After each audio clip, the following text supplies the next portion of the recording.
something crazy happens and I look at it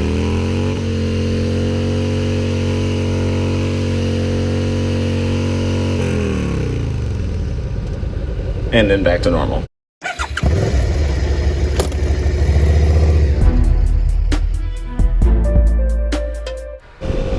What's good, YouTube? This is Ice on the Ice to Closer channel, and again I just want to start off by thanking all of the new subscribers and all of the people who have been supporting this channel as we have continued growing. I really appreciate the love and support.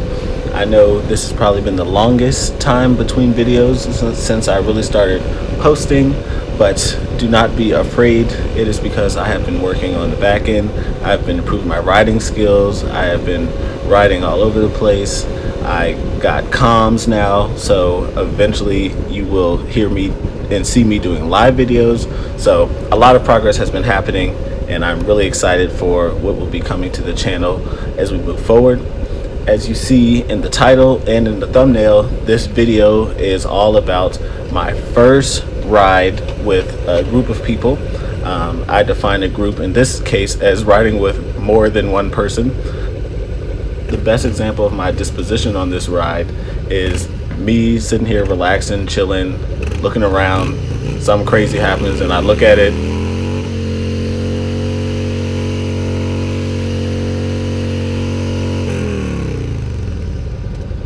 and then back to normal. That is really kind of my mindset. I was doing my own thing. I came into the ride understanding that I needed to ride my own ride. That is a big thing many new riders will hear.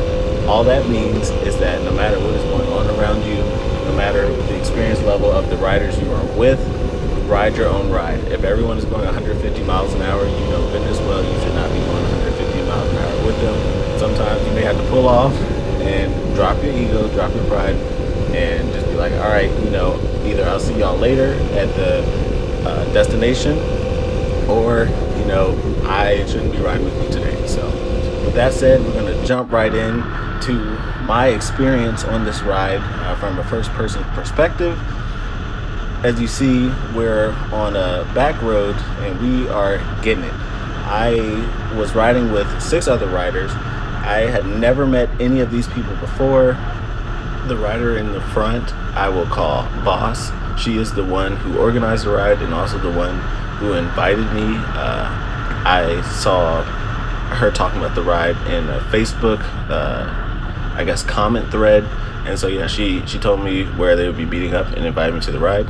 And you know, I would not know that I would later view her as a godsend. But yes, this ride was my beginning ride with riding with a large group, and I would end up actually doing that more weekends than not. That's actually been how I've been spending my weekends since. So with that said, Boss was riding, and I call her Boss because she really commands respect just from her natural demeanor. It's not that she's egoistical or anything like that, but I just noticed that all of the men around, and for those who do not know, at this moment at least, motorcycling is a hobby or activity or sport that mostly men participate in, and yeah, she just really commands respect from everyone around her, and so that is something I noticed immediately. And she's an excellent rider and an excellent leader when it comes to organizing groups and getting everyone to the place they need to be safely. So she's riding a GSXR 600. The second bike is a R6. The bike in front of me, the white one, I believe is a Street Glide Special with the works on it. Behind me, I believe I had 2 Road Glide Specials, and then there was a normal and stock Street Glide at the very back for probably the oldest gentleman in the group, who's probably in his 50s or 60s. So he was a bit slower than the rest of us, but the 2 sport bikes in the front were really pushing the pace. Boss was really pushing the pace, and that's kind of where I want to jump in terms of my experience. I had only been riding for 2 months, and the other riders, I believe the least experienced rider in this group, other than myself, had been riding for 10 years. I'm in my early 20s, and the youngest rider in this group was just turning 30. So that kind of gives you an idea of the experience gap. In fact, when I first pulled up to the place, 2 riders who were behind me were the only riders there, and they had a very nervous and questioning look when I told them I was a new rider. They were very nervous of having me on the trip, so I didn't tell any of the other 4 riders, including all 3 in front of me, so they have no idea that I'm a new rider. I want to be clear, I do not recommend anyone to do this, because as you see, we're pushing the pace and stuff. It's just, I felt confident in the practice I had done, and I know I have practice at going even over 100. Not that I ever intend on doing that in a group, but I knew the limits I had practiced and pushed myself to. I knew how fast I was comfortable going in corners, and most importantly, I also knew that if I was uncomfortable in the ride, or if I felt they were pushing me or whatever like that, then I would have just pulled over. I would have been like, it's not for me, wave people past me or whatever. I don't really have an issue when it comes to what people think about me, and I am not really one to get peer pressured either. So that's something I know about myself, and that is the main reason I was comfortable going on this ride. Yes, I was confident in the abilities I had, and I was pretty comfortable on my bike, and it just so happened that we were riding on the road that I have practice on. Like, most of the 1,000 miles I rode up to this point were on this road. So like, that's why I'm so comfortable. If you look at me leaning the bike in the corners and stuff, like, I had been practicing on this road, maybe not as much this far into the video, but definitely earlier in the video, I had been riding on that part of the road for a long time. And Van and I did take this road when we went the 2 days right before I was on this ride as well. So that is a huge thing, and that's something you have to realize as a new rider. It's not just about how long you've ridden, it's about how many miles you've ridden, what type of miles you've ridden. If you rode 1,000 miles in the parking lot, then you are a complete rookie when it comes to riding like this. And if you've ridden on the highway, you're a complete rookie when it comes to riding like this. If you've never ridden on the road, then going at this pace probably doesn't make sense. So that's something extremely important to remember, and all new riders are unique individuals. So it just so happened to be like kind of natural for me to lean in the corners and stuff. But like I said, when I rode my bicycle for years, the way I rode it and the intensity in which I rode it, like, once I learned how to ride a motorcycle and actually started getting under me, it did feel a little bit more like my bicycle. But again, most people will not ride a bicycle ever with the level of insaneness that I tried to ride mine in racing cars and stuff like that. The most important thing is drop your ego, drop your pride. A lot of riders, a lot of men particularly, whether, and Mr. Jonesy told me this, whether you know you're accepting the challenge or not, just being around other riders will kind of give you this idea that you need to keep up, and that you kind of have to accept this challenge, look cool, be a part of the group, whatever it is. And even though ironically that can help you rise to the challenge, the issue with it is it can also help you get killed. If you look carefully, even earlier in this video, and later in the video, the guardrails, you'll see all types of dents and indentations in the guardrails from people crashing. And some of those probably were motorcycle riders, because there's a lot of curves, and all it takes is for you to hit gravel or to do a wrong input, hit a pothole, just not be ready. And that can happen to even the most experienced riders. So for a new rider, especially if you're not in a position where you're used to handling things going wrong, like, anything can go wrong, you know. So if you're going to push yourself, track is the best place to do it because it's a controlled environment. So hopefully all new riders who are watching this, or anybody who wants to ride in a group, understands what I am saying. Do not put yourself in a situation where you know you will be peer pressured to do stuff that you're not comfortable with. You feel like you're going to be pushing yourself beyond your actual abilities, or you're going to be doing something that is stupid. You're going to be with people who are riding stupid, and you're going to do something that's going to end up with people who love you crying because you crash, or, you know, God forbid, you ended up passing away because you put yourself in a situation you should have never been in. And not all riders, just like not all people, are responsible, smart, or care about you. By God's grace, I learned very quickly that how Boss was riding and stuff, even though it was at a fast pace, it was something I was comfortable with, and there was nothing that went on in this ride that I was not comfortable with. Now, if you note, the reason I kept my speed in here, because I want you guys to get a realistic understanding of, like, I'm riding faster than I probably would. One, because I have 3 riders behind me, so I wasn't as nervous of police and things like that, but I was also not paying as much attention to my speed as I was paying attention to keeping my line and being in the group, things you don't have to worry about when you're riding by yourself. So I want you guys to understand the type of riding, and if you look at my other videos when I'm riding by myself, I want you to understand how riding with other riders can kind of change that. And for some people, it's probably not smart to be doing it, especially at a certain point. So the most important thing is know who you are, know your bike, know your skill level, and act accordingly. Do not put yourself in a situation to be hurt. If you have to pull off, pull off.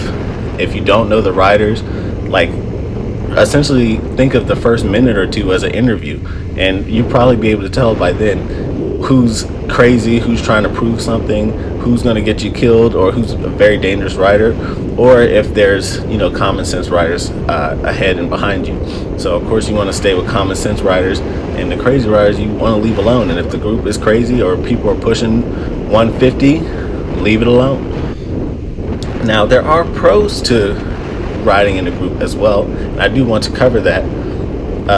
As I said, Boss put this together, and she would put together rides in the future, and that helped me really kind of build a community. So she has really been a godsend for me when it comes to motorcycling, and like so many of the dudes in this group also have just been really cool dudes, and we really bonded, and so they've all kind of like accepted me in to the community. And so there's been very few weekends that I actually haven't had anything to do because of having this community of riders around me. It's been truly a blessing. There are ways that riding in a group can actually be safer than riding by yourself. If you ride with responsible and experienced riders, especially ones who have your back, then it can actually help you develop better. There are 2 primary ways that you could develop quicker riding in a group. The first way is almost like being an incubator. There was 2 women who were probably about 40 or 50 years old who were riding on the highway for the first time, and so there was a group of riders, about 7 other riders who were all very experienced, men and women who were both very experienced.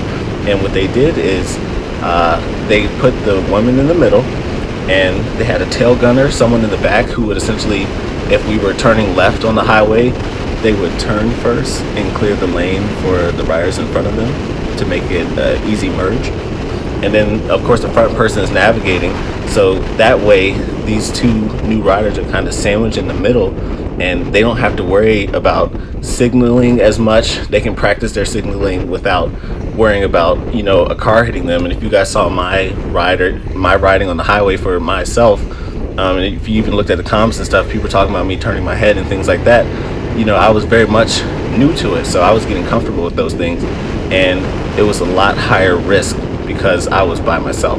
Whereas when you're riding with 8-9 riders, like when someone already is kind of commanding that lane for you and you're turning into a lane in front of another motorcycle who's expecting you to do it, it's a lot safer, and you can learn in a lot more of a controlled environment.